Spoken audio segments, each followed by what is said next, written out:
नमस्कार साथियों, मैं डॉक्टर करतार सिंह आज के इस क्लास में आप सभी का स्वागत करता हूं। साथियों, आज हम चर्चा करेंगे स्वरों की।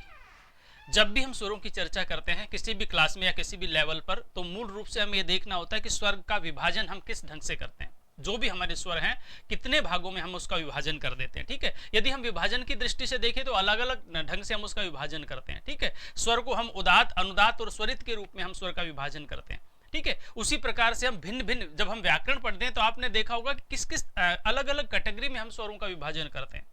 न सिर्फ उदात्त, अनुदात्त और स्वरित से हम विभाजन करते हैं, बल्कि और भी अन्य कैटेगरियां हो जाती हैं।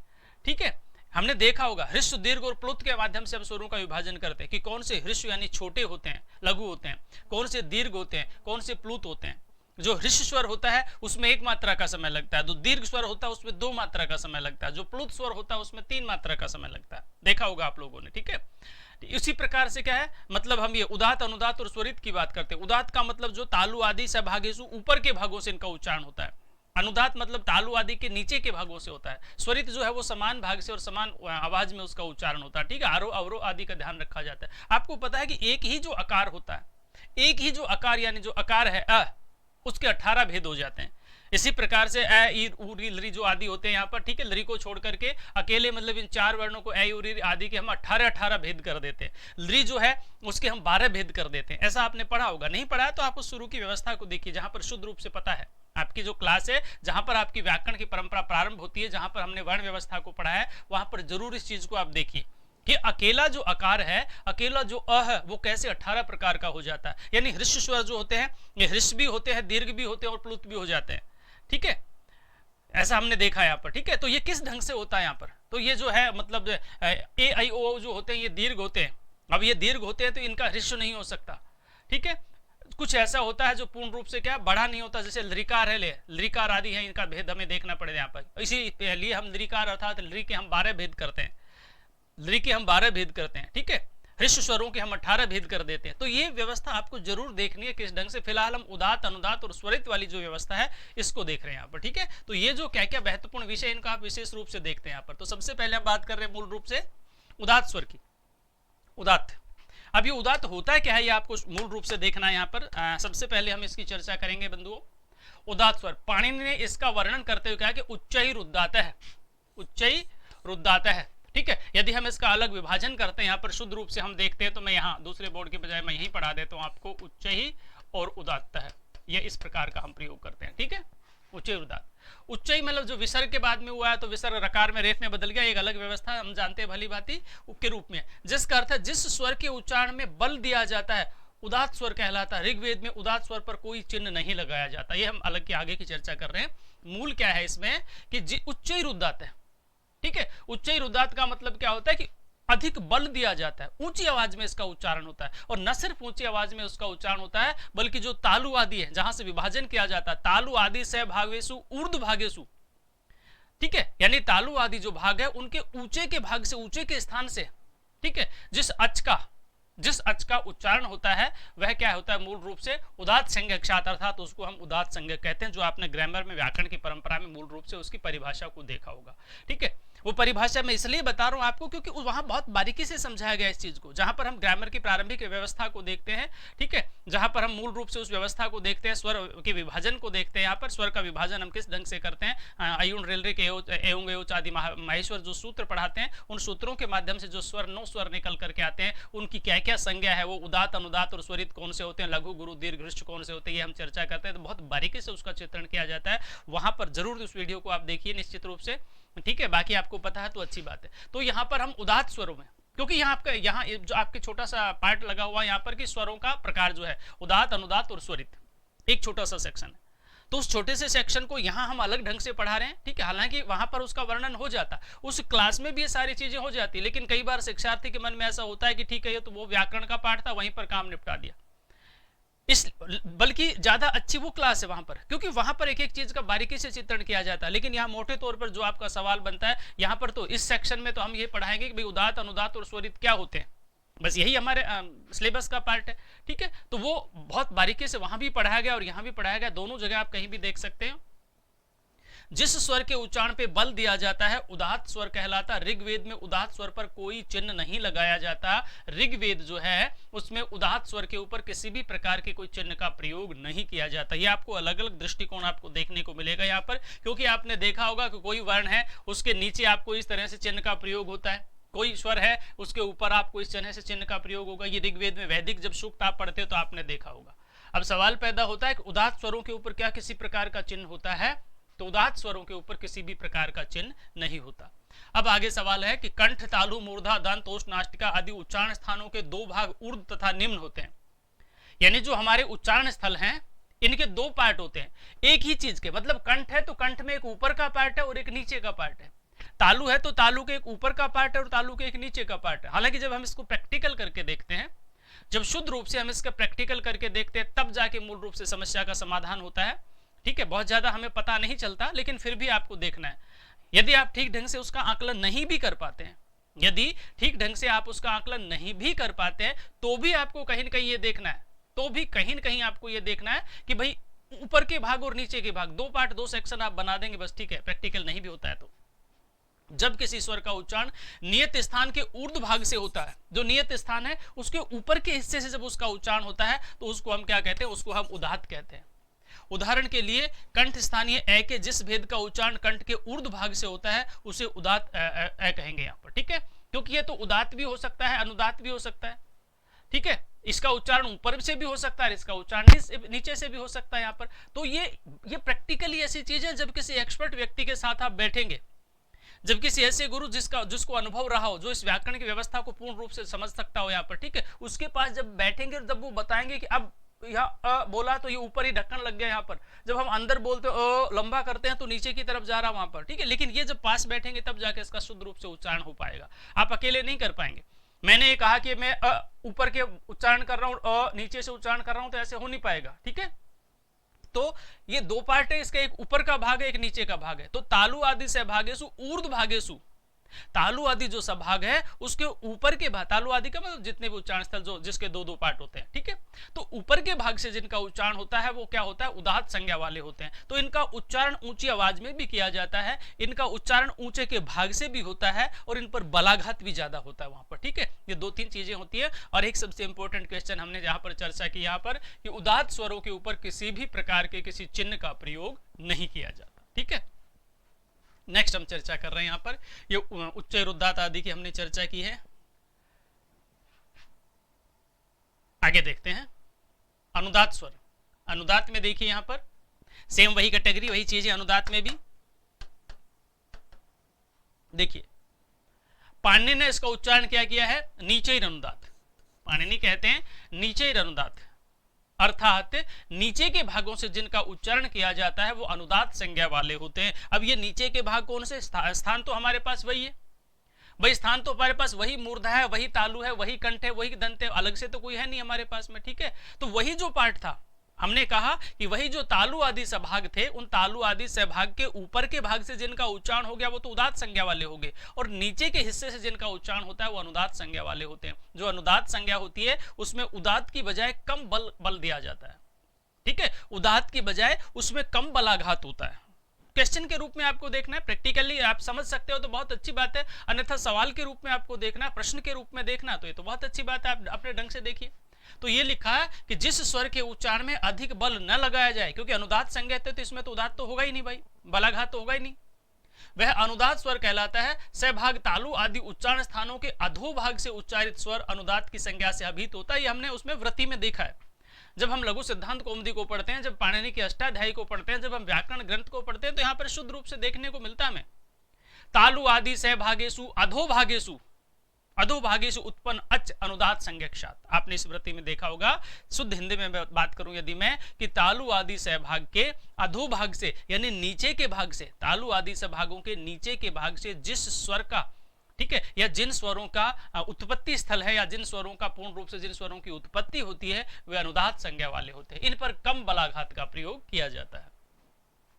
उदाहरण के लिए ए के जिस प्रभेद का उच्चारण नियत स्थान के कंठ के निम्न भाग से होगा उसके अनुदात्त संज्ञा होगी। वो बार बार उदाहरण की आवश्यकता नहीं भाई, मैंने सिंपल रूप से यहाँ पर ये कह दिया, मैंने इस आकार का प्रयोग कर दिया कि मेरे पास ये आकार है। अब यही आकार मेरे लिए उदात्त भी हो सकता है और यही आकार मेरे लिए हृष्य जो आकार है यही मेरे लिए अनुदात्त भी हो सकता है। यदि मैं तालु आदि मतलब से उसका, अब इसका उच्चारण तो तालु हो नहीं रहा, इसका ये तो तालु आदि तो एक एग्जाम्पल के रूप में समझा। अब ये तो कंठ का पार्ट है, तो कंठ के ऊपर के हिस्से से, कंठ के ऊपर के हिस्से से जिसका उच्चारण हो रहा है तो उदात्त संज्ञा हो जाएगी इसकी, और कंठ के नीचे के हिस्से से इसका उच्चारण करूंगा तो अनुदात्त संज्ञा हो जाएगी इसकी। ठीक है, लेकिन ये चीजें मैंने बताई कि प्रैक्टिकली करके देखना पड़ेगा। आप तो ये कहेंगे कि ये तो एक ही कंठ में दो पार्ट कहां से हो गए, आप उच्चारण करके देखिए। आप एक बार ऐसे बोले ठीक है, यहीं पर मतलब जब आप ऐसा रहे यहीं बंद कर लेंगे इस पार्ट को, यहाँ पर गले में बिल्कुल जो यहाँ पर एक बंद लगा देंगे नीचे आवाज नहीं जाएगी, और एक नीचे जाएगी ये अलग अलग दो पार्ट होते हैं। लेकिन मैंने कहा कि ये एक विषय ऐसा है यहाँ पर पूर्ण रूप से प्रैक्टिकल करने का विषय है, और एक दिन में नहीं हो सकता, इसके लिए बार बार आपको अभ्यास करना पड़ेगा, किसी एक्सपर्ट की मदद लेनी पड़ेगी। फिलहाल समझने के लिए, एग्जाम की दृष्टि से प्रश्नों का निर्माण करने के लिए, प्रश्न बनाने के लिए, उत्तर खोजने के लिए हमारे पास ये विषय वस्तु है, इसको हम देख सकते हैं। ठीक है, तो ये अनुदात्त संज्ञा वाले हो गए, नीचे के स्थान से जो है इनका उच्चारण होता है। तीसरे हैं स्वरित। जब हम स्वरित की चर्चा करते हैं तो पाणिनि ने इसका वर्ण समाहार स्वरित के रूप में किया। ठीक है, उच्चैरुदात नीचैरनुदात समाहार स्वरित। समाहार स्वरित, जो स्वरित होता है वो बहुत ऊपर से भी जिनका उच्चारण नहीं होता और बहुत नीचे से भी जिनका उच्चारण नहीं होता, बल्कि समान भाग से सहभागेषु, ठीक है, सहभागेषु समान भाग से उनका उच्चारण होता है, उसको हम स्वरित में कहते हैं। जिसका अर्थ है स्वर के जिस उच्चारण के समय पहले गात्रों का आरोह हो, तदंतर अनुदात स्वर के कारण गात्रों का अवरोह हो, वहां पर दोनों थोड़ा मिसप्रिंट है, दोनों प्रयत्नों का मिश्रित स्वर स्वरित कहलाता है। अर्थात जो स्वर तालु आदि के मध्य भाग से उच्चरित होते हैं उन स्वरों की स्वरित संज्ञा होती है। हमने कहा तालु आदि, तालु आदि का मतलब केवल तालु ही नहीं है, वो सारे उच्चारण स्थल है जो मतलब उच्चारण स्थल का प्रतिनिधित्व करते हैं।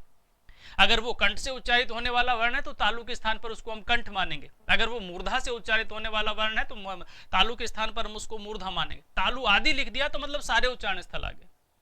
तो जिनका तालु आदि के ऊपर के भाग से, अर्थात जितने भी उच्चारण स्थल हैं इनके ऊपर के भाग से होने वाले उदात्त संज्ञा वाले होते हैं, नीचे के भाग से होने वाले अनुदात्त संज्ञा वाले होते हैं, और समान भाग से होने वाले स्वरित संज्ञा वाले होते हैं। ठीक है, उदात्त में अधिक बलाघात होता है, अनुदात्त में कम बलाघात होता है, और जो स्वरित संज्ञा वाले होते हैं उनमें मूल रूप से सामान्य बलाघात होता है यहाँ पर। ठीक है, वैदिक परंपरा, यदि आपने वैदिक व्याकरण को पढ़ा तो आप देखेंगे भली भांति आप जानते हैं कि किन वर्णों के ऊपर स्वर लगा, मतलब चिन्ह लगा हुआ है, किन वर्णों के ऊपर चिन्ह नहीं। जैसे हमने कह दिया कि मूल रूप से उदात्त पे तो कोई चिन्ह ही नहीं होता।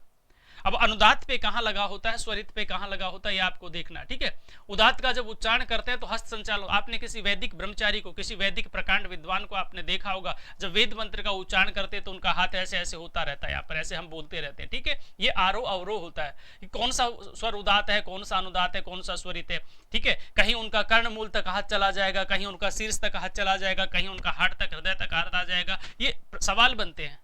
ठीक है, ये सवाल बनते हैं कि कौन से वर्ण का उच्चारण कहां तक होता है, कौन से वर्ण का उच्चारण कहां तक होता है। यहाँ पर ये पूरी व्यवस्था आपको ग्रामीण के प्रारंभिक भाग में कहीं कहीं देखने को मिलती है। यहाँ भी हम देखते हैं उदात्त, अनुदात्त तथा स्वरित स्वरों का लौकिक संस्कृत में प्रयोग मिलता है, केवल वैदिक साहित्य में इनका प्रयोग नहीं मिलता, केवल वैदिक साहित्य में इनका प्रयोग मिलता है। क्योंकि लौकिक परंपरा में तो, लौकिक संस्कृत में तो हम मूल रूप से सभी को समान रूप से ही मानते हैं भाई। जो मूल रूप से जो हमारी लौकिक परंपरा है, यहाँ तो हमने सबको समान दर्जा दे दिया। लौकिक संस्कृत में तो आपने कहीं उदात्त अनुदात्त का चिन्ह नहीं लगाया अपने संस्कृत व्याकरण के ऊपर। ठीक है, यदि आपने लौकिक संस्कृत में ऐसा देखा होता तो लौकिक की भी हम चर्चा करते। तो लौकिक में तो सब बराबर है हमारे लिए। वैदिक संस्कृत जहां हम पढ़ते हैं, जहां पर मूल रूप से आपने सूक्तों को पढ़ा होगा, आपने अग्नि सूक्त को पढ़ा होगा, आपने इंद्र सूक्त को पढ़ा होगा, विभिन्न प्रकार के सूक्तों को आपने पढ़ा होगा, वहां पर आपने देखा होगा किसी वर्ण के ऊपर खड़ी डंडी का प्रयोग है, किसी वर्ण के नीचे पड़ी डंडी का प्रयोग है, कोई वर्ण ऐसा है जहां पर किसी भी प्रकार से उसका प्रयोग नहीं होता है यहाँ पर। तो ये लौकिक संस्कृत में देखने को नहीं मिलता, ये वैदिक संस्कृत में देखने को मिलता है। मंत्रों के भारतीय पाठों का उदात्त का कोई चिन्ह नहीं मिलता, इसकी हम चर्चा कर चुके हैं यहाँ पर। ठीक है, मतलब जो मंत्र हैं हमारे भारतीय परंपरा की हम चर्चा कर रहे हैं मूल रूप से। ठीक है, क्योंकि ये परंपरा भी कालांतर में फिर इसमें भी पाठ भेद मिलता है यहाँ पर। ठीक है, और ये थोड़ा विवाद का विषय रहा कि किस पर चिन्ह होता है और किस पर चिन्ह नहीं होता, लेकिन हम अपनी परंपरा की बात कर रहे हैं, हमारी सनातन परंपरा की चर्चा हम कर रहे हैं। अनुदात्त का चिन्ह है वर्गों के नीचे पड़ी रेखा, और स्वरित का चिन्ह है वर्गों के ऊपर खड़ी रेखा। सिंपल सी चिन्ह है, मतलब जो उदात्त संज्ञा वाले स्वर हैं उनके ऊपर किसी भी प्रकार का चिन्ह नहीं है।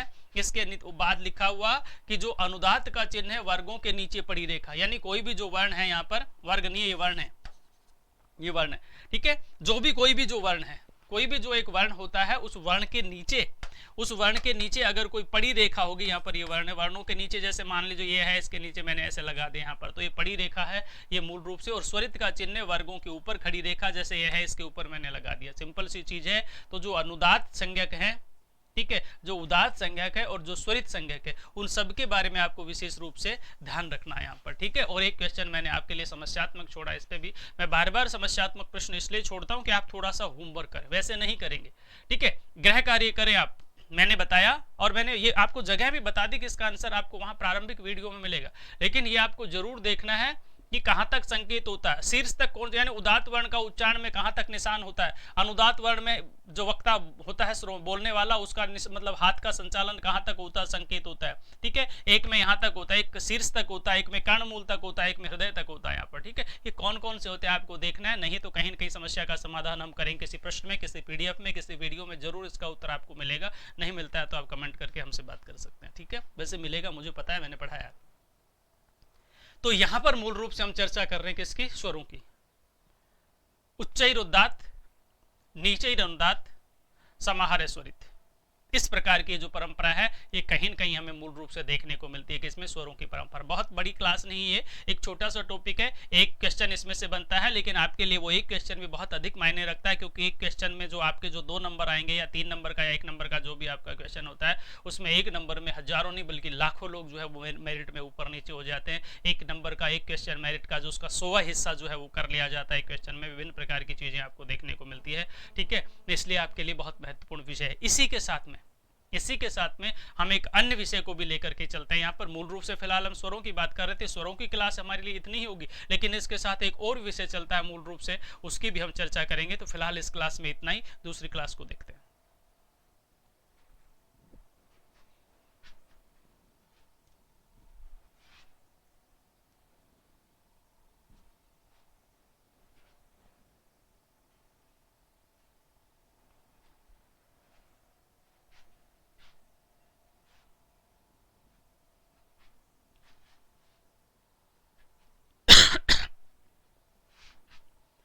ये आजकल टेक्नोलॉजी ऐसी आ गई। वैदिक व्याख्या पद्धति, मित्रों आज के इस क्लास में हम मूल रूप से चर्चा करेंगे वैदिक व्याख्या पद्धति की। तो जो भी हमारी वैदिक व्याख्या पद्धति, इसमें वेदों की व्याख्या पद्धति किस ढंग की थी, ऐसा एक छोटा सा दृष्टिकोण आपके साथ में इस क्लास में हम शेयर करने की कोशिश करेंगे। बहुत ज्यादा बहुत कुछ नहीं है, लेकिन फिर भी एक क्वेश्चन भी यदि आपके लिए बनता है तो बहुत महत्वपूर्ण विषय होता है, और एक एक क्वेश्चन ही से ही हम एक एक नंबर ही लेकर के आगे बढ़ने की हम कोशिश करते हैं। क्वेश्चन आपके लिए बहुत मायने रखेगा, मुझे अच्छी तरह से पता है, आप भली भांति जानते हो एक क्वेश्चन का क्या रोल है जीवन में। पद पाठ संहिता पाठ का मुख्यतः पद परिचयात्मक पाठ है। यहाँ पर सबसे पहले हम पद पाठ की बात करते हैं, यानी कितने प्रकार के पाठ होते हैं, वैदिक व्याख्या किस तरह से की जाती है, पाठों का नामकरण किस आधार पर होता है, हम पद पाठ की चर्चा कर रहे हैं। पद पाठ संहिता पाठ का मुख्यतः पद परिचयात्मक पाठ है। पद पाठ के अतिरिक्त क्रम पाठ, घन पाठ, जटा पाठ आदि विभिन्न पाठ मूल पाठ या संहिता पाठ की शुद्धता को सुरक्षित रखने के लिए बनाए गए कृत्रिम पाठ है यहाँ पर, ठीक है। यानी संस्कृत व्याकरण में, वैदिक व्याकरण में कौन कौन से पाठ होते हैं, आपको ये ध्यान रखना है। तो ये जो सवाल बनना यहाँ पर, इसमें आपको ध्यान रखना है यहाँ पर कि हम क्या चर्चा क्या कर रहे हैं, ठीक है। हम पढ़ रहे हैं कि देखो हम पद पाठ हमें देखने को मिलता है यहाँ पर, इसमें मूल रूप से क्या है, इसमें आपको क्रम पाठ देखने को मिलेगा, घन पाठ देखने को मिलेगा, जटा पाठ देखने को मिलेगा, मूल पाठ तो हम इसकी चर्चा ही कर रहे हैं। ये वैदिक व्याकरण पद्धति के पार्ट है, ठीक है। और ये, लेकिन ये वेद का शिक्षार्थी जानता है, ठीक है। आप संस्कृत की परंपरा से आते हो, कोई साहित्य का शिक्षार्थी है, कोई व्याकरण का शिक्षार्थी है, ये परंपरा आपसे अनभिज्ञ, आपसे अछूती है। लेकिन कोई वेद का शिक्षार्थी होगा, कोई वेद पाठी बालक होगा या वेद पाठी ब्रह्मचारी होगा, बटुक होगा, शिक्षार्थी होगा, गृहस्थी होगा, गुरु होगा, शिष्य होगा, जो भी होगा, वो इस परंपरा से भली भांति परिचित है, उसको इस चीज का ऑलरेडी पहले से ज्ञान होता है। फिलहाल हम नामकरण की चर्चा कर रहे हैं, कौन कौन से पाठ है। संहिता पाठ की शुद्धता को सुरक्षित रखने के लिए बनाए गए कृत्रिम पाठ है। साहित्य में वेदों को श्रुति भी कहा गया, श्रुति परंपरा से गुरु वेदों का ज्ञान शिष्यों को दिया करते थे, अतः इनको श्रुति कहा गया। नॉर्मल सा प्रश्न आप ऑलरेडी जानते हो, लेकिन जिसको नहीं पता वो ध्यान रखे कि वेदों को श्रुति क्यों कहते हैं। वेदों को श्रुति इसलिए कहते हैं क्योंकि श्रुति परंपरा से वेदों का ज्ञान था, वो मतलब ऋषियों ने, गुरुओं ने शिष्यों को दिया है। कोई लिखित तो था नहीं कि आज की तरह टेक्नोलॉजी आ गई है, लिखित आपके सामने परोस दिया, पीडीएफ और मांग लिया आपने, ऐसा नहीं होता था। जो आपको पढ़ना है मौखिक पढ़ना है, मौखिक को ही हृदयंगम करना है। कितना कर पाते हो हृदयंगम, बाद में फिर वो डिबेट होती थी, शास्त्रार्थ होता था, और उस शास्त्रार्थ के माध्यम से परीक्षा होती थी कि आप उस चीज का आत्मसात कर पाए या नहीं कर पाए। यदि जितने सवाल किए उसका जवाब आपने दे दिया तो निश्चित रूप से आपको चीजें याद हो गई, और वो जवाब आप नहीं दे पाए ठीक है, तो फिर आपको पुनः उसकी आवश्यकता पड़ेगी। यहाँ पर इसी तरह की चीजें होती थी। तो ये सारी परंपरा श्रुति से, अर्थात शुरू से, मतलब गुरु मुख से सुनकर ही शिक्षार्थी याद करता था, इसलिए वेदों को हमने श्रुति की संज्ञा दी। वेद मंत्रों के रूप को सुरक्षित रखने के लिए ऋषियों ने विभिन्न पाठों का प्रचलन किया था। संहिता पाठ और पद पाठ के तुलनात्मक अध्ययन से संहिता पाठ को पद पाठ में परिवर्तित करने के लिए जो नियम बनाए गए, उनमें से कुछ मुख्य नियमों को ध्यान में रखना चाहिए, जो इस प्रकार है, विशेष रूप से ध्यान रखेंगे। संहिता पाठ और पद पाठ, मूल रूप से दो ही चीजें हमारे चलती हैं, जटा पाठ, घन पाठ आदि का भी वर्णन है, और वेद पाठी ब्राह्मण करते भी हैं। जब आप उच्चारण करते हो, जैसे कोई सहस्त्रार करते हैं, किसी भी प्रकार की चीजें करते हैं, सहस्त्र घट करते हैं, वहां अपने पाठ को करते हुए देखा होगा। ये क्या होता है, ये हम वेद की उसमें अंदर जाने की कोशिश नहीं कर रहे हैं अब यहाँ पर, ठीक है, क्योंकि हमारा सिर्फ और सिर्फ व्याख्या पद्धति को देखना है। तो हम बात कर रहे हैं कि जो संहिता पाठ है, उन संहिता पाठों से जब हम पद पाठ बनाएंगे तो किन चीजों का ध्यान रखेंगे, ये विषय वस्तु आपको ध्यान रखना है, इनमें से एक क्वेश्चन बनता है। ठीक है, मूल रूप से संहिता पाठ जो है उनका ओरिजिनल पार्ट होता है वेदों का। ठीक है, उसके बाद में हम उसको पद अलग अलग पदों में बांट लेते हैं, थोड़ा सरल कर देते हैं, थोड़ी सी व्याख्या हम उसकी कर देते हैं। वो दृष्टिकोण क्या है, उस विषय वस्तु को हम यहाँ पर लेने की कोशिश कर रहे हैं। तो यहाँ पर सबसे पहले अपने को देखना है क्या, मूल विषय वस्तु को हम देख रहे हैं कि संहिता पाठ से, वापस रिपीट कर रहा हूं, इसको एक बार देख लीजिए। संहिता पाठ को पद पाठ में परिवर्तित करने के लिए जो नियम बनाए गए हैं, वो नियम क्या क्या है, उन्हीं का एक दृष्टिकोण हम आपके साथ में यहाँ पर शेयर करने की कोशिश कर रहे हैं। संहिता पाठ में प्रयुक्त संधियों का विच्छेद करने के लिए अलग अलग पद करने चाहिए। एक बार फिर रिपीट कर देता हूं अपनी बात को, देखिए।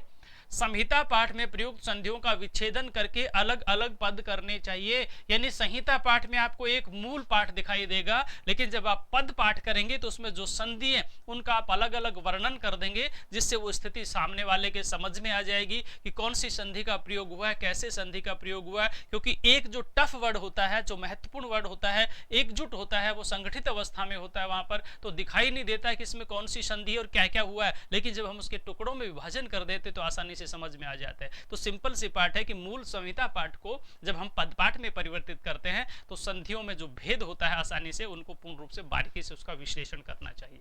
आगे हम देखते हैं, समासों के पदों को अलग अलग नहीं किया जाता है, किंतु समस्त पदों के बीच में पदों की पृथकता प्रदर्शित करने के लिए अवग्रह लगा दिया जाता है। समझ में आ गई यहाँ पर, मतलब जो संहिता पाठ होता है उसमें समास को हम अलग नहीं करते, समास के पदों को अलग अलग नहीं किया जाता। ये अच्छी बात है, यहाँ पर समझाया गया है।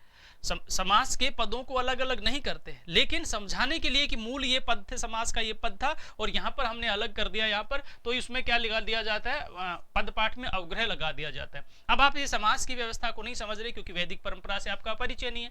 ठीक है, उस परंपरा वैदिक व्याकरण को आपने कभी पढ़ा नहीं है। हालांकि वैदिक व्याकरण उच्च शिक्षा में आपका एक पार्ट होती है, पीजी वगैरह जब आप करते हैं तो वैदिक व्याकरण का एक खंड लगा होता है। ठीक है, खैर वो एक अलग बात है, वो विषय वस्तु दूसरे, यहाँ पर उस पर हम चर्चा नहीं करेंगे। वो 1 वीक सीरीज में देखा, तो आपने देखा होगा, उसका पूर्ण रूप से आपने अध्ययन नहीं किया। यहीं बैठा मैं दावे के साथ कह सकता हूँ, ठीक है, एकाध को छोड़कर, पारंपरिक पद्धति से पढ़ने वाले एकाध शिक्षार्थी को छोड़कर आपने उसका अध्ययन नहीं किया कि वैदिक व्याकरण में क्या क्या था, उसको बस हमने उस सीरीज के माध्यम से पढ़ा। मैं आप पर कटाक्ष नहीं कर रहा हूं, मैं वर्तमान शिक्षा प्रणाली पर कटाक्ष कर रहा हूं, मेरा दायित्व है। ठीक है, एक शिक्षा से संबंध होने के कारण दायित्व है कि हम लोग नहीं बोलेंगे शिक्षा व्यवस्था में, शिक्षाविद नहीं बोलेंगे, शिक्षाविद हम अपने आप को कहते हैं। इसलिए कहते हैं क्योंकि 30 वर्षों का अनुभव शिक्षाविद का नहीं होगा तो और किसका होगा। ठीक है, शिक्षाविद तो है, आप भी शिक्षाविद है, हम भी शिक्षाविद, जब हम शिक्षा को लेकर के काम कर रहे हैं यहाँ पर। ठीक है, तो सिंपल सी चीजें यहाँ पर जो है उसको नजरअंदाज नहीं किया जा सकता। तो हम चर्चा नहीं करेंगे कि आज की हमारी शिक्षा प्रणाली में दोष है, तो निश्चित रूप से उसको मानना पड़ेगा। जब हमारा समय आएगा तो हम उसमें परिवर्तन की कोशिश भी करेंगे, कोशिश अब भी करते रहे, बदलाव भी देखने को मिले। आपके कहने से, आपके कारण से अगर थोड़ा परिवर्तन होता है, किसी भी रूप में होता है, एक छोटा सा भी किंचित लघु प्रयास भी होता है, तो कहीं ना कहीं आपके लिए सौभाग्य की बात है। यदि आपको किसी बुक में, कंटेंट में, यदि आप सीबीएसई की बुक पढ़ते हैं, आप आरबीएसई की बुक पढ़ते हैं, आप किसी स्टेट पीसीएस की बुक पढ़ते हैं और आपको लगता है कि इस बुक में ये चीजें मिसप्रिंट है, तो आप भी उसमें अपना सहयोग दे सकते हो। आप उस एग्जामिनर बॉडी को लिखिए कि यहाँ पर ये बिल्कुल आपके नाम के साथ आपका धन्यवाद पत्र आपके पास आएगा और अगले संस्करण में उसका संशोधन कर दिया जाएगा। तो कोशिश तो करते हैं ना, हम कोशिश नहीं करेंगे तो कौन करेगा, क्योंकि हमारा काम है। हम जिस इस पद्धति से जुड़े हुए थे, हमारा काम है दूसरी पद्धति से जुड़ने वाले लोग दूसरी चीज को देखें यहाँ पर। इसलिए शिक्षा में तो जो कुछ हो सकता है बदला, उसमें हम और आप सब मिलकर के हम सबको प्रयास करना चाहिए। और ये जो नई शिक्षा नीति बनकर के आई यहाँ पर, इसमें अपने जैसे लाखों लोगों ने अपने सुझाव दिए और हमारे सुझावों को और आपके सुझावों को स्वीकार किया गया सरकार के द्वारा। उनके पास ये सारी चीजें थोड़ी थी, ये जब ग्राउंड से चल के आई तभी तो इनका समाधान हुआ। खैर, हम मुद्दे की बात कर रहे हैं, मूल रूप से हम चर्चा कर रहे हैं ये जो अवग्रह आदि का प्रयोग किया जाता है यहाँ पर पदों के स्थान पर, या पदों को स्पष्ट करने के लिए, समझाने के लिए, ये पद पाठों में होता है। ठीक है, प्रत्यांत पदों की प्रकृति और प्रत्यय के बीच में अवग्रह रखना चाहिए। ये देखो, प्रत्यांत पदों की प्रकृति और प्रत्यय के बीच में, यानी जो मूल प्रकृति है और मूल जो प्रत्यय है उसको दर्शाने के लिए बीच में हम अवग्रह का प्रयोग कर देंगे। ठीक है, अब जैसे मान लो प्रत्यांत का तात्पर्य जो भी मूल प्रकृति है, वो मूल प्रकृति तो जहां जिस शब्द के साथ प्रत्यय जुड़ता है वो मूल प्रकृति होती है ना, और उसके बाद जो प्रत्यय होता है उनके दोनों के बीच में दर्शाने के लिए कि यहाँ मतलब विभाजन हुआ यहाँ पर, उसको स्पष्ट करने के लिए हम अवग्रह को बीच में रख देते हैं पद पाठ के निर्माण में। संहिता पाठ में तो मूल होता ही होता है, किंतु यदि प्रत्यय के जोड़ने से प्रकृति के अंतिम स्वर में संधि आदि कारण कोई परिवर्तन हो गया हो तो अवग्रह नहीं रखना चाहिए। ठीक है भाई, संधि के कारण से यदि परिवर्तन हो गया तो अवग्रह वैसे ही नहीं आएगा, क्योंकि अवग्रह की आवश्यकता ही नहीं पड़ेगी यहाँ पर। लेकिन अगर वहां संधि का कार्य नहीं हो रहा हो, लेकिन अगर वहां पर संधि का कार्य नहीं हो रहा हो और फिर हमें संहिता पाठ से पद पाठ बनाना पड़े तो बीच में हम अवग्रह का प्रयोग करते हैं। और कैसे करते हैं, कहां करते हैं, ये मूल रूप से हमें वैदिक व्याकरण में देखने को मिलता है। प्रत्यांत पदों में सुप भ्याम भिस भैस तरप मत वत आदि प्रत्यय हूं, पूर्व प्रकृति में कोई प्रकृति न हुई हो तो प्रत्यय से पहले अवग्रह लगाते हैं। जहां उपसर्ग और प्रत्यय दोनों अवग्रह प्राप्त हो वहां प्रत्यय से पहले ही अवग्रह लगाना चाहिए। यहाँ पर ये मूल विषय वस्तु, ये मैंने कहा कि जब आप वैदिक व्याकरण को पढ़ते हैं वहां पर मूल रूप से आपको देखना है, यहाँ जो सवाल बनते हैं आपको देखना है कि संहिता पाठ से पद पाठ बनाने के लिए हम क्या करते हैं, जो भी नियम है यहाँ पर मूल रूप से हम अवग्रह का प्रयोग करते हैं। अब वो अवग्रह कहाँ लगाते हैं, कैसे कैसे लगाते हैं, सारी की चीजें जो है ये PDF में आप लोग अच्छी तरह से एक बार इसको पढ़ लेंगे और प्रैक्टिकली भी करके देख लेंगे। आगे हम देखते हैं, जो स्वर मूलतः ह्रस्व हो परंतु संहिता पाठ में छंद की पूर्ति के लिए जिसको दीर्घ कर दिया गया उसको उनको ह्रस्व कर दिया जाता है। समझ में आया? आ गया होगा। क्या कहा गया है इसमें? यह कहा गया कि जो स्वर मूलतः ह्रस्व यानी लघु स्वर हो, छोटा स्वर हो, परंतु संहिता पाठ में छंद की पूर्ति के लिए जिनको दीर्घ कर दिया गया हो उनको ह्रस्व कर दिया जाता है। ये तो सिंपल सी चीजें बहुत आसानी से समझ में आ गई होगी। आप छंद पढ़ते हैं और छंद में आपने एक नियम पढ़ा होगा, आपके पास एक नियम छंद में आता है कि अंतिम चरण के अंतिम वर्ण को लघु होते हुए भी गुरु माना जा सकता है। अंतिम चरण के अंतिम वर्ण को लघु होते हुए भी गुरु माना जा सकता है यदि उसकी आवश्यकता पड़े तो। ठीक है, मान लो आपको चौथे चरण में अंत में एक चरण हो गया, दूसरा हो गया, तीसरा हो गया, जो चौथा चरण है इस चौथे चरण में आपको लघु गुरु चाहिए था और आपके पास दो लघु है तो अंतिम वर्ण को आप गुरु मान लेते हैं। आपने छंद में नियम पढ़ा है, वही बात यहाँ पर बताई गई है, वही बात यहाँ पर बताई गई, वो यहाँ बताने की कोशिश कर रहे हैं कि भाई इसलिए हम यहाँ पर ये क्या कहना चाह रहे हैं कि यहां पर तो क्या किया कि भाई मूलतः जो ह्रस्व स्वर था, छोटा स्वर था, लेकिन छंद की आवश्यकता करने के लिए आपने क्या कर लिया, उसको दीर्घ कर लिया। लेकिन जब उस संहिता पाठ से आप उसका पद पाठ बनाएंगे तो आपको तो बताना पड़ेगा नहीं कि ह्रस्व स्वर ही था, इसलिए पद पाठ बनाते समय ह्रस्व को ह्रस्व ही रखेंगे।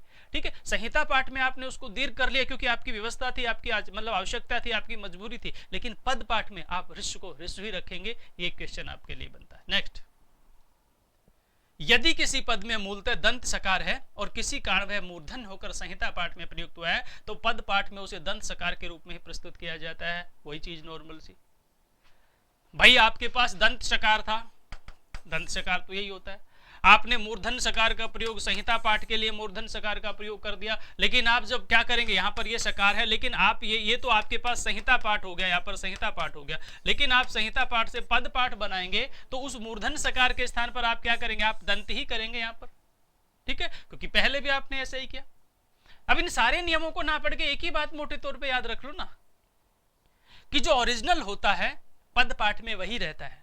ठीक है, संहिता पाठ में व्यवस्था के कारण से संधि होकर के, भेद होकर के, मजबूरी होकर के, आरोह होकर के, अवरोह होकर के, बलाघात होकर के, यति होकर के, गति होकर के, छंद के नियमों से लघु से गुरु होकर के, कुछ भी होकर के, जितना मैं बोला सबको भूल जाओ, कुछ भी होकर के संहिता पाठ में जो बना था, लेकिन उसका जो ओरिजिनल रूप था अगर वो लघु था तो वो लघु ही रहेगा संहिता में, चाहे वो गुरु ही क्यों ना हो गया हो। ठीक है, अगर वो दंत सकार है तो वो दंत सकार ही रहेगा पद पाठ में, संहिता पाठ में, चाहे वो कुछ भी हो गया हो, वो मूर्धन हुआ हो या तालव हुआ हो, XYZ हमें कोई फर्क नहीं पड़ता। सिंपल सी बात है, पद पाठ जो होता है उसमें विभाजन कर दिया जाता है, टुकड़े कर दिए जाते हैं, छोटे छोटे पदों में बांट दिया जाता है, अवग्रह लगा दिया जाता है और अपने ओरिजिनल अपने वास्तविक रूप में रहता है। संहिता पाठ में वो चेंज हो जाता है, ठीक है, लेकिन पद पाठ में अपने वास्तविक रूप में रहता है। यही चीज यहाँ पर समझाने की कोशिश यहाँ पर की गई। एक नियम पढ़ो या सारे नियम पढ़ो, चीज वही है, बात वही है। नेक्स्ट है, यदि पहले पद के उदात्त होने के कारण अगले पद का पहला स्वर स्वरित हो तो पद पाठ में वह अनुदात हो जाता है। पहले पद के स्वरित वर्ण के कारण यदि अगले अनुदात पर चिन्ह ल लगाया हो तो पद पाठ में उस पर चिन्ह लगा देते हैं। यहाँ पर समझ में आई बातें? नहीं समझ में आई? देखते हैं, वापस पढ़ते हैं।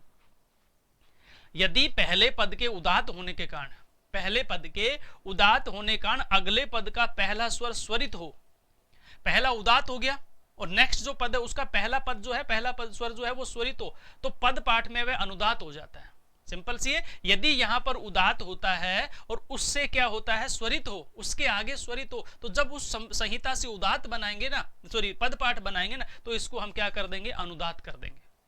उदात के जस्ट बाद वो स्वरित नहीं रहेगा, बल्कि उदात के जस्ट बाद वो अनुदात हो जाएगा। एक चीज तो ये बताएगा, अनुदात हो जाता है। पहले पद के स्वरित वर्ण के कारण यदि अगले अनुदात पर चिन्ह पर न लगाया हो, दूसरी बात है यहाँ पर, वापस पढ़ा रहा हूं, देखिए, पहले पद के स्वरित वर्ण के कारण, पहला पद जो है वो स्वरित वर्ण के कारण यदि अगले अनुदात पर चिन्ह न लगाया हो, अनुदात पर चिन्ह न लगाया हो, तो पद पाठ में उस पर चिन्ह लगा देना चाहिए। पहला पद यदि स्वरित होता है और जो अनुदात, क्योंकि उसके बाद चिन्ह लगता नहीं, ये वैदिक परंपरा की बात है, ठीक है। ये आपको थोड़ा सा इसलिए नहीं समझ में आ रही हो क्योंकि वैदिक व्याकरण से हमारा परिचय नहीं है, ठीक है। जब हम वैदिक व्याकरण को एक बार पढ़ लेंगे कि छोटा कौन सा होता, बड़ा कौन सा, ह्रस्व कौन सा हो, दीर्घ कौन सा होता, प्लुत कौन सा होता, ये चीजें पढ़ लेंगे आसानी से, तो हमारे समझ में आ जाएगी कि क्या कह रहा हूं मैं। ये भाषा ही समझ में आएगी, टफ भाषा नहीं है। टफ इसलिए लग सकती है क्योंकि हम वैदिक व्याकरण से हमारा परिचय नहीं है। अब कई बार ऐसा होता है कि वैदिक व्याकरण से परिचय नहीं है तो कराओ, सारी चीजें तो नहीं कराएंगे, सारी चीजें नहीं कराएंगे। दो और दो चार होते ही हम बता सकते हैं, लेकिन एक और एक दो होते हैं नहीं करवाएंगे यहाँ पर, ठीक है। ये आपके क्लास में पूर्ण रूप से अलग ढंग से आपको करनी पड़ेगी। यहाँ पर डरने की आवश्यकता नहीं, परेशान होने की आवश्यकता नहीं, मन छोटा करने की आवश्यकता नहीं, क्रोध करने की आवश्यकता नहीं, क्योंकि क्रोध जो है वो पाप का मूल होता है, ठीक है। करवाएंगे, हम भी करवाएंगे, सब करवाएंगे, क्योंकि हमारा और आपका लक्ष्य तो एक ही है। और आपसे ज्यादा हमें चिंता होती है इस चीज के लिए यहाँ पर, क्योंकि हमारा शिक्षार्थी यदि पिछड़ता है किसी कारण में तो वो तो हमारी कहीं सब सारी की सारी जिम्मेदारी हमारी यहाँ पर, ठीक है। इसलिए कोई पिछड़ने वाली स्थिति आएगी नहीं हमारी। मैं सिर्फ इसलिए बीच बीच में कई बार आपका क्रोध, आपकी उत्तेजना पैदा कर देता हूँ कि कुछ थोड़ा सा आप भी कीजिए यहाँ पर। हम तो सब कुछ ही करेंगे, आपकी सेवा में 24 घंटे हाजिर है और निरंतर रहते हैं यहाँ पर, ठीक है। निरंतर रहते हैं इसलिए हम निरंतर आपके लिए ही काम कर रहे हैं यहाँ पर। तो ये विशेष रूप से आपको देखना है और ये चीज दिमाग से निकाल देना कि हम लोग यहाँ पर पूर्ण रूप से क्या, साम दाम दंड भेद आदि नीतियों से निकल करके धर्म अर्थ काम और मोक्ष के लिए काम करते हैं यहाँ पर। ये आपके मस्तिष्क में होना नहीं चाहिए, क्योंकि मैं पिछले 30 वर्षों जो है वो मूल रूप से अर्थ के लिए काम नहीं कर रहा हूँ। मैं जो संस्था चलाता हूँ, जिस ढंग से हम संस्था को चलाते हैं, वहाँ पर मूल रूप से हम गरीब शिक्षार्थियों की मदद के लिए काम करते हैं। यदि आप हमारी इस तह में जाने की कोशिश करेंगे तो आपको पता चलेगा, आपको पता चलेगा हम किस ढंग से लोगों की मदद कर रहे हैं। आप तो अर्थ के साथ हमारी इस व्यवस्था को, हमारी शिक्षा को जोड़िए मत, क्योंकि आप भी पाप के भागी होंगे और हमें तो कहीं मिलेगा ही नहीं, जो है द्वारे नहीं मिलेगा हमें, ठीक है। तो ये चीजें मैं कभी कभी बताता नहीं हूँ, कभी मैं बोलता नहीं हूँ मेरी क्लास में, लेकिन कभी कभी मन में आ जाए तो आपको नहीं बताऊंगा तो किसको बताऊंगा, क्योंकि आप ही मेरी परंपरा को आगे बढ़ाने वाले लोग।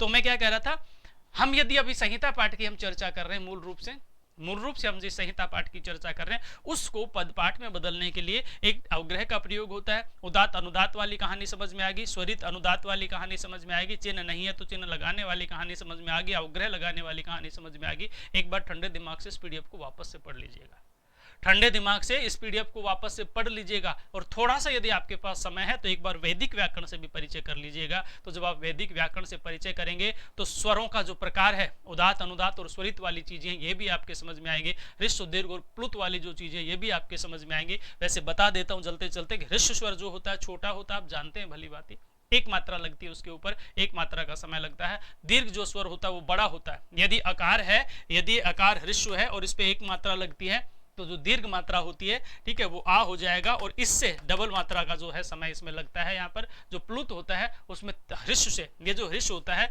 इससे 3 गुना समय लगता है यहाँ पर। इसलिए जब हम ओम का उच्चारण करते हैं, तो यहाँ पर ये लिखा होगा, ये 3 है, ये 3 है यहाँ पर, ठीक है। फिर हम मकार का प्रयोग करते हैं, इस ओ को हम 3 बार उच्चारित करते हैं, इस ओ के लिए हम 3 बार उच्चारित करते हैं। अगर 1 सेकंड ह्रस्व में लगता है तो दीर्घ में 2 सेकंड लगेंगे और ओम में 3 सेकंड लगेंगे, ठीक है। तो इसलिए हम लंबा बोलते हैं ओम, इसलिए क्योंकि हमने ये जो ओंकार है यहाँ पर, इसका हमने प्लुत प्रयोग किया, हमने 3 बार प्रयोग किया यहाँ पर, ठीक है। ये अलग विषय यहाँ पर हम चर्चा कर रहे हैं यहाँ पर क्लास में। जहां भी आपने इस क्लास को देखा होगा, जहां भी आपने इस क्लास को पढ़ा होगा, वहां पर निश्चित रूप से आपके समझ में आएंगे। कई क्लास मेरी बहुत छोटी छोटी होती हैं, कई क्लास मेरी बहुत छोटी छोटी होती है, वो इसलिए होती है छोटी छोटी क्योंकि जो जितना मूल कंटेंट है सिर्फ हम उस मूल कंटेंट की चर्चा करते हैं। यदि उसी क्लास को मैं बढ़ाना चाहूँ या आप उस क्लास को बढ़ाना चाहे तो बीच में संवाद बोल के, बीच में कहानी सुना के, अपनी कहानी सुना के, ठीक है, जैसे लोग यूट्यूब पे बैठ करके आपको मनोरंजन करते रहे, आपकी 4 कहानी सुन ली, मेरी 4 कहानी सुन ली, मेरे साथ क्या हुआ, उसने साथ क्या हुआ, अट्रैक्शन डाल दिया, जो प्रेम की चीजें डाल दी, श्रृंगार की चीजें डाल दी, ठीक है, उसमें आप भी आनंद से झूम रहे, मैं भी आनंद से झूम रहा हूँ, ठीक है, और बाद में फिर उसके साथ हो क्या रहा है वो एक अलग स्थिति यहाँ पर। तो इसलिए मैं चाहता हूँ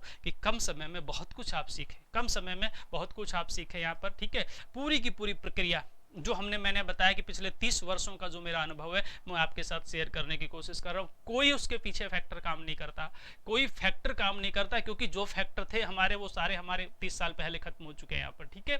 कोई काम नहीं करता, सिर्फ एक उद्देश्य हमारा होता है कि हमारी इस परंपरा को किसी भी तरह से हम बचा करके रखें। इसलिए सिर्फ और सिर्फ आप तक हम पहुंचाने की, अपनी बात को पहुंचाने की कोशिश करते हैं। यदि किसी भी तरह की समस्या आती है, किसी भी तरह की समस्या आती है, और सारी समस्याओं को छोड़कर ये मैं कहता हूं यदि आर्थिक भी किसी भी तरह की समस्या आती है तो आप हमसे संपर्क करने की कोशिश कीजिए यहाँ पर, ठीक है, क्योंकि हजारों ऐसे शिक्षार्थी हैं जिनकी जहां तक संभव हो सकती है किसी न किसी रूप से हम मदद करते हैं। मैं ये नहीं कह रहा कि मैं आपके अकाउंट में पैसा डलवा दूंगा, लेकिन हम किसी न किसी रूप में आपकी मदद तो करेंगे, ठीक है। जो सक्षम नहीं है, मतलब जो कहीं किसी रूप से वहां पर, उसकी कहीं न कहीं हम मतलब कहीं न कहीं मदद करने की, कम से कम शिक्षा के क्षेत्र में हम मदद करने की कोशिश करते हैं यहाँ पर। वो हमारा माध्यम से कुछ भी रहा हो, तो निश्चित रूप से आप अपनी पढ़ाई पर ध्यान दीजिए। कंटेंट जो मूल विषय वस्तु, उस पर आप गौर कीजिए। मूल विषय वस्तु की मैं बात बता रहा हूँ, पुस्तकें जो है ऑथेंटिक पढ़िए। यहाँ पर एक आपकी जो एग्जाम करवाने वाली बॉडी है उसने जिन पुस्तकों को मतलब अधिकृत किया है उन पुस्तकों को आप ठीक ढंग से पढ़िए। इधर उधर का मटेरियल इकट्ठा मत कीजिए।